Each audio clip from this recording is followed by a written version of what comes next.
J'étais stagiaire dans un organisme communautaire desservant la clientèle sans domicile fixe ou à risque de l'être, donc à Saint-Jérôme. C'est le 13 mars 2020, en fait, que l'organisme a dû fermer ses portes sans préavis pour un temps indéterminé, donc dû aux circonstances de la COVID-19. Donc, j'ai dû quitter moi aussi mon milieu de stage.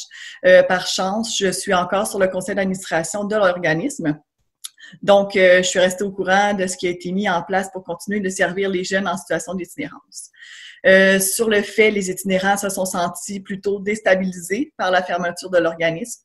Malheureusement, plusieurs d'entre eux n'avaient plus d'endroit à fréquenter pour leur venir en aide. Donc, l'anxiété, l'isolement, la détresse sociale de certains ont augmenté dû au manque de services à leur disposition. Plusieurs se sont trouvés à flâner, c'est sûr, encore plus dans les rues, ce qui a augmenté leur consommation de drogues illicites, exacerbant aussi parfois certains troubles de santé mentale. Puis aussi diverses formes de délinquance. Donc, il y a le confinement aussi qui a obligé certains d'entre eux à rester enfermés avec leurs partenaires, qui a augmenté aussi le phénomène de la violence conjugale, qui a augmenté encore là le risque que ces gens-là puissent passer à la rue, donc sans domicile fixe. Plusieurs ont aussi eu des problèmes à garder leur chambre ou leur logement, donc les poussant à retourner à la rue. Donc, le niveau d'itinérance a augmenté dans le centre-ville à Saint-Jérôme. Donc, pour pallier à toutes ces problématiques-là intensifiées, certains services ont dû être créés, modifiés, adaptés à ces réalités, tout en respectant, c'est sûr, les mesures sanitaires prescrites par le gouvernement. Donc, une fois par semaine, les intervenants de l'organisme ont décidé de distribuer par eux-mêmes les dépannages alimentaires directement chez les individus qui ont une adresse domiciliaire, au lieu que ce soit seulement une fois par semaine aux 2 semaines. Donc, avant, c'était les itinérants qui venaient dans l'enceinte de l'organisme chercher leur dépannage alimentaire. Donc, maintenant, c'est à domicile qu'ils vont les porter. L'organisme aussi fermé.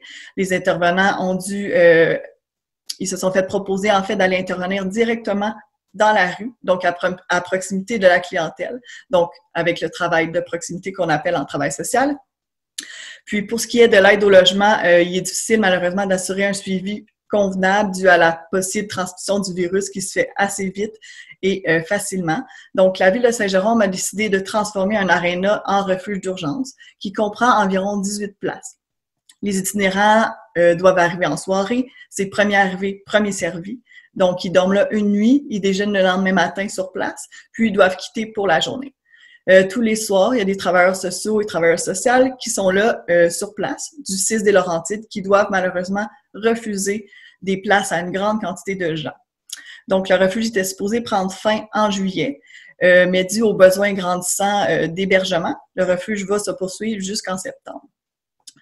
Si l'évolution encore du virus continue à rester plutôt stable, l'organisme va pouvoir assurer la poursuite de ses services en ouvrant seulement pour accueillir un jeune sans domicile fixe à la fois dans l'enceinte de l'organisme. Donc, c'est sûr, encore là, le tout en respectant les mesures sanitaires spécifiques pour prévenir la propagation du virus.